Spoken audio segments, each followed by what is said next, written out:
Comic book and manga fans, this is H.H. Sherman from Sigma Comics, coming to you from the greatest city in the world. New York City, that's right, Gotham.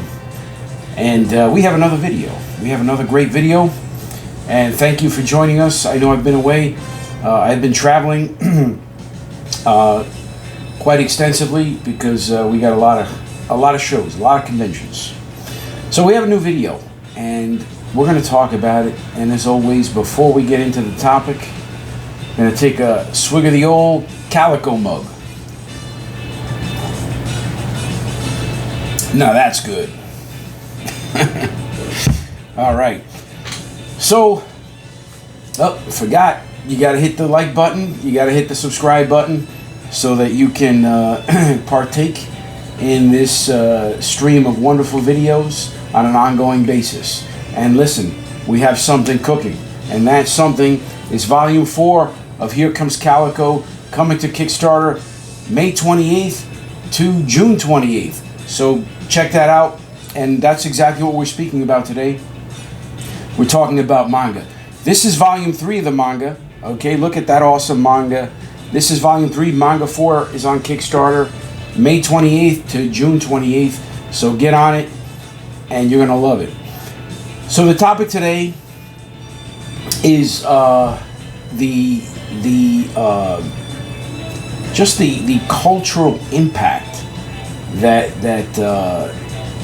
really, it's not just manga. I was going to say, manga is having on Western culture, but really it's really anime, manga, the Eastern pop culture. We talk about pop culture, it's really Western pop culture, and Eastern pop culture with anime and manga and K-pop.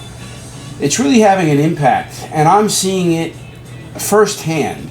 And we're going to get into that right now because by all fair and reasonable accounts, I don't think there's anyone as knowledgeable in terms of what's going on the street here in the continent of North America than Sigma Comics, because we are all over, and I mean all over the continent, on a regular basis, and that is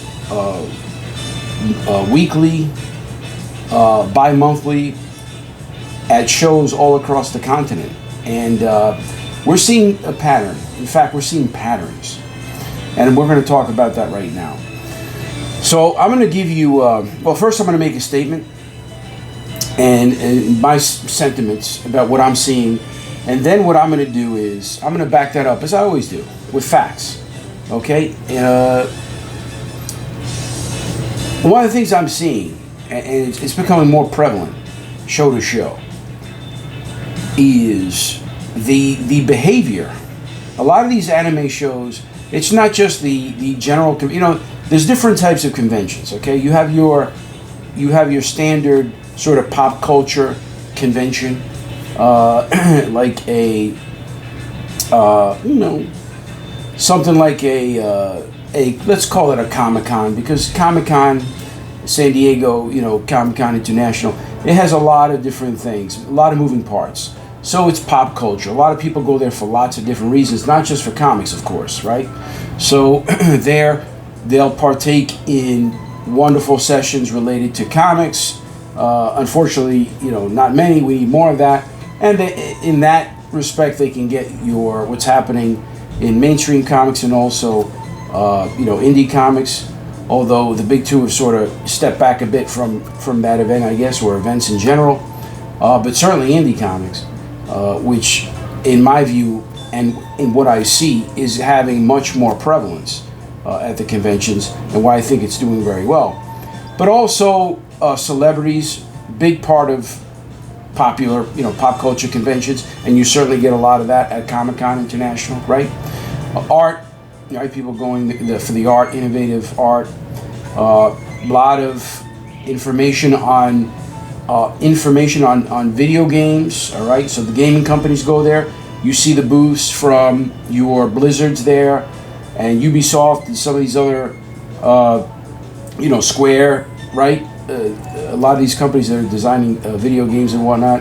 And of course, you have your manga presence there. You have your Viz Media and a lot of the other companies that are doing work there. And you know, it really runs the gamut, right?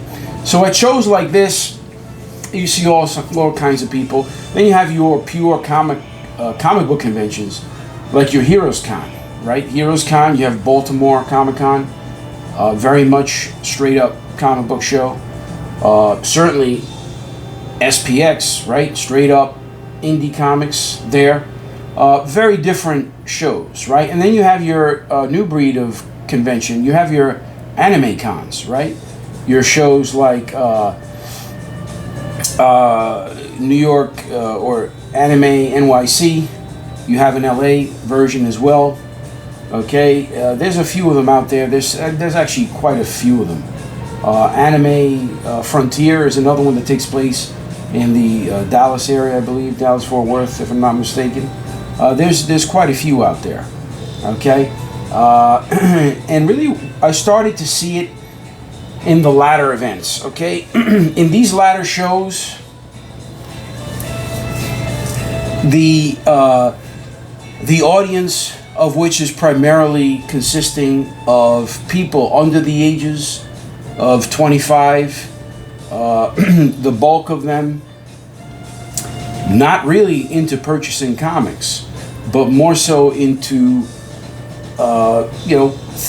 buying things related to anime, the anime that they see on the streaming services such as your Crunchyroll, Netflix, and what have you.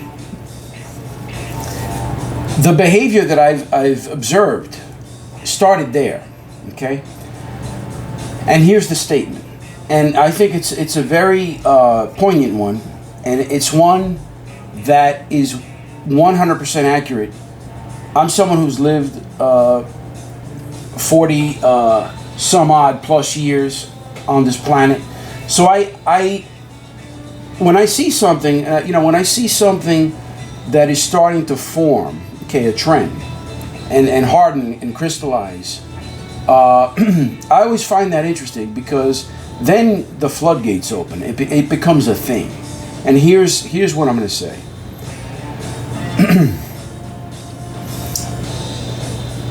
Eastern pop culture, Far Eastern pop culture, that being anime, manga, etc., is not only having a direct impact on our culture here in the West, in the US, and the States, but you're having kids now emulate, behavior-wise, that whole culture, okay? And I'm going to tell you why that's extremely powerful, and one of the absolute sort of, signs that this thing is here to stay. And by this thing, I mean the attraction with, Eastern pop culture and the power of it, okay? So, I'm going to give you an example, okay? I'm going to give you a few examples. This is the first one that I observed, okay? I remember this was actually not one of the pure. This wasn't at one of the pure anime conventions. This one actually happened at Emerald City Comic Con. Okay, I remember observing. This had to be a couple of years ago. All right, I remember seeing a young lady, probably no more than 18 years old. Okay, she stopped by our booth, and at that time we didn't have the manga series. Okay, so we only had the floppy comics of Here Comes Calico. All right, and she walked by, and I asked her, as I often do, "Hey, do you read comics?" And she stopped, and she acknowledged what I was saying to her, but didn't say anything. And I found that very unusual. And by the way, she was dressed in what I thought at the time was something akin to a Sailor Moon outfit. She was definitely in some kind of anime character. I didn't know which one. Now I realize it wasn't Sailor Moon, it was another anime character. But anyway, this young girl stopped, acknowledged what I was saying, didn't say anything, but she just kept blinking in a very unusual manner. Okay? And I found that very odd. I said, well, this person this young lady's probably under the influence of something. And so I asked again.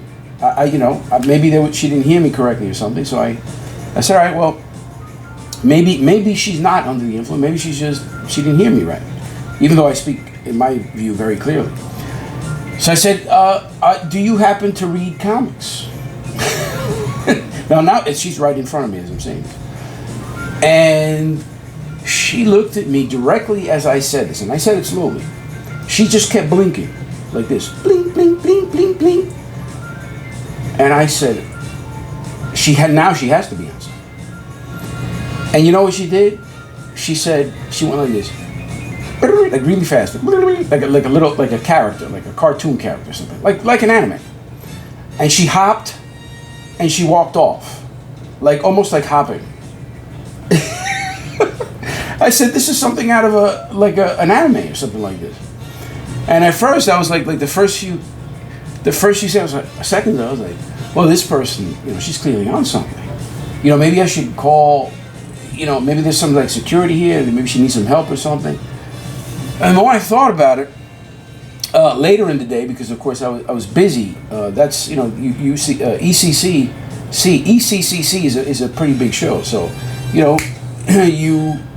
you have glances of experiences, right? So that lasted maybe 15, 20 seconds, and by that time I was working with another a customer, an actual customer, right? Well, later that day I said, I thought about that young girl, and because now that I'm remembering, of course, it happened again, but not to that extent. It was just I asked the question, and someone didn't answer, and they had some kind of interesting feedback, although it wasn't as pronounced. So I didn't put two and two together at the time. But later in the day, I said, you know what? And of course, I thought of the first girl, and I said, she might be emulating like an anime or something like that, because I've seen that kind of behavior in animes, and didn't think anything of it. Weeks went by, kept going to other shows. Then I started going to more anime focused shows, not just myself, but Casey, with the team. And I was getting reports about this type of thing. And of course, I witnessed it myself, more so at the anime shows. And by this time now, we had the manga, volume 1 of the Here Comes Calico manga. And of course, at that point, we started getting more people interacting with us of the manga and anime crowd. I would say 60 to 70% of which are dressed in cosplay to purchase our manga. And it became very clear to me that from the behavior patterns that these kids are starting to actually behave like the mannerisms like anime characters. The Japanese aesthetic. I remember vividly from my days as a fighter. Some of you may know I used to be a former pro fighter. Okay, and I'm one of the early, Wes from Thinking Critical calls me one of the early pioneers in MMA. I certainly don't give myself that moniker, but it is true. I as a very young and green fighter at the age of 20, 21, I was moving around some very high level circles in fighting, and at that time, there was no United States of America, no North American MMA circuit to speak of back then. This is the mid-90s, okay, 94, 95. And I had no experience with Japanese culture other than I was a big manga fan myself. I actually used to read manga and also anime. And I'm going to deviate just slightly to qualify those experiences. In the Dominican Republic, where I spent part of my upbringing, pretty much all of the cartoons were anime. Okay, we had quite a few there. A couple of them sort of. We had Cobra. Cobra was an anime that was on TV. This is the blonde dude that removed his. He had like a gun for his, or a shotgun for his, or a laser for an arm.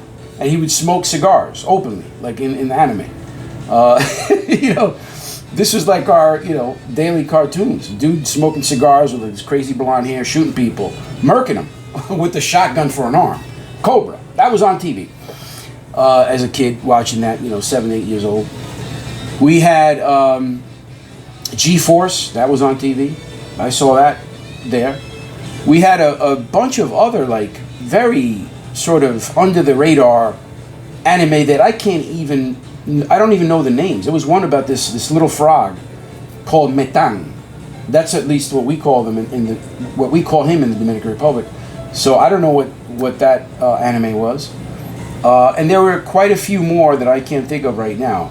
But those are the few that I can think of just off the top of my head. Which is to say that I grew up with anime and manga. And of course, in the 90s, the late 80s, early 90s, I would say by the early 90s, I was already going to comic book shops. And I was reading, there I was able to obtain Akira with the Epic, I believe was it Epic release? I believe it was. But I have quite a few of those books that were put out here in North America. They were a thick book, not as tall as a comic book, not as small as a manga. But the Akira collection of books came here to the U.S., and I had those. Not all of them, but a very good portion of them. So by that time I was reading Akira. I was introduced to Fist of the North Star from a friend in college, my first year of college. So I graduated school at 17. And I went to a liberal arts school for the first year, and then I went to the School of Visual Arts in the city. But that first year, one of the people across I dormed in the dorm rooms, one of the guys across the hall was a Japanese dude. And he would always come to my dorm and play. I had a Super Nintendo, and he would play every day. You know, he would just come over and play. I wasn't even in my dorm. He'd come in, he's like, hey, give me the key, I want to play Super Nintendo. I was like, here you go. Knock yourself out. And boy, I don't even think he spoke much English. But he knew enough to say, hey, can I play the Super Nintendo? And that dude was playing it nonstop as a wonderful gift. And that's when I learned about what amazing gift givers the Japanese culture, that they are.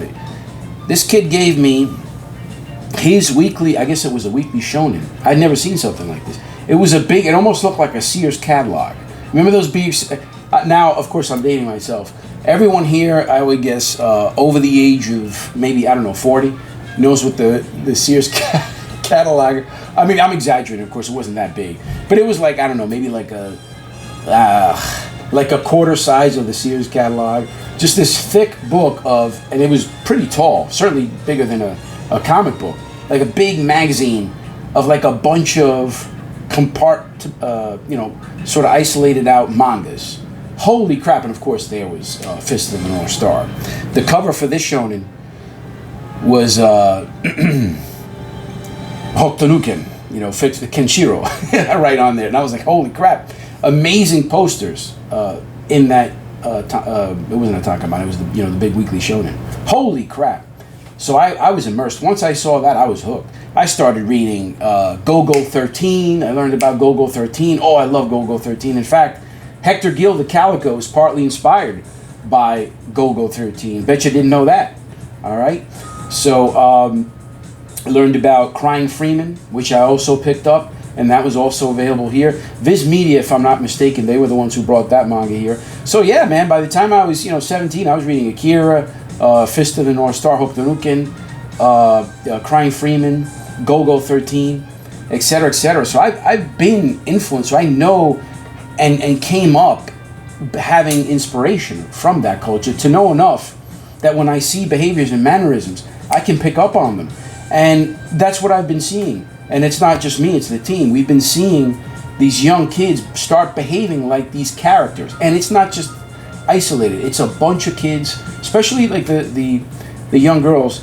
They tend to be very quiet and like nodding their head and like, oh, thank you. Like when they buy one of our mangas, the kids, 16, 17, they buy the manga, they hold it in their hand. The Here Comes Calico manga. Okay, and they bow their heads. Oh, thank you. The pitch of the voice goes up high. These are American kids, and I'm talking about all across the U.S., Canada. Okay, wherever we go, the tankobons that they just purchased from us. Okay, from Sigma Comics. Here comes Calico. All right, this guy right here. They buy it. Okay, they face it to me after they pay their money for it. This is an $8 tankobon. They bow their heads. Thank you, thank you. And some of them, say in Japanese, they say it. I forget what it is right now. Arigato, arigato, arigato. I'm not even joking. That's the thing. This has happened to me at least 15, 20 times by now. Of course, it's June. Excuse me. It's the end of May, 2024. So. The story I was telling you early on, this happened back in 2022. So I've been seeing this pattern for a couple of years, and now it's to the point where it's prevalent. I wouldn't say it's prevalent yet, but it's it's common enough amongst myself and the staff that we see it, and that got me thinking, what a thing that is. I got to take another swig of the Calico Cup. It's May. It's hot here in New York. How dare I cover the Calico Kitty? Okay, that got me thinking. Because I had observed this phenomenon once before. Probably a few times before, but the one that comes most to mind. I grew up in the Bronx. I'm from the Bronx, okay? You know what that means. Okay, I was born in the 70s. I was born in the mid-70s in the Bronx. Again, so you know what that means. There was a little something happening in the late 70s and early 80s in the Bronx that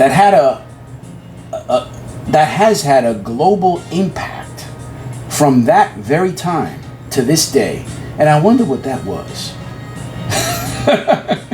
Well, that's something, as you know, is hip-hop music.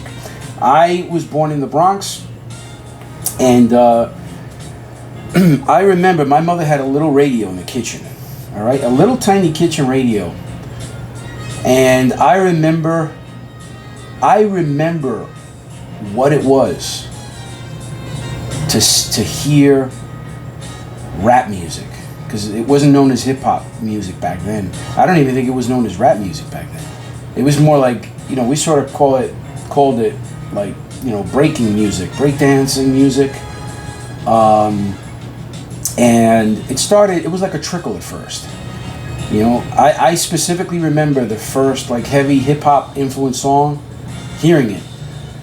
And it was a song, I forgot, I think it was a lady by the name of Roxanne, but it went Roxanne, Roxanne, and the guy would go, I want to be your man. Roxanne, Roxanne. I remember this had to be like 1980 or 1981, around there, or maybe 81, 82.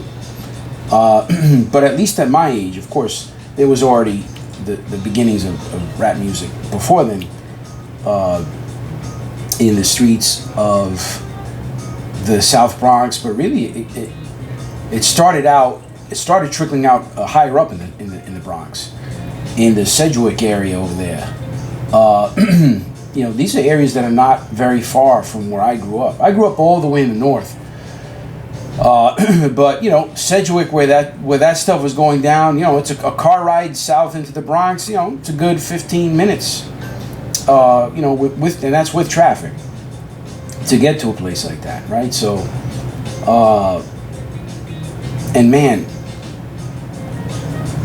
when that really took hold, okay, in the streets of New York, we're talking about the mid '80s, and now by that time everybody's got their fly gear. They got their Pumas, their Adidas. Okay, you got big bomber jackets with the goose feathers. You got gold chains. You got Kangol hats.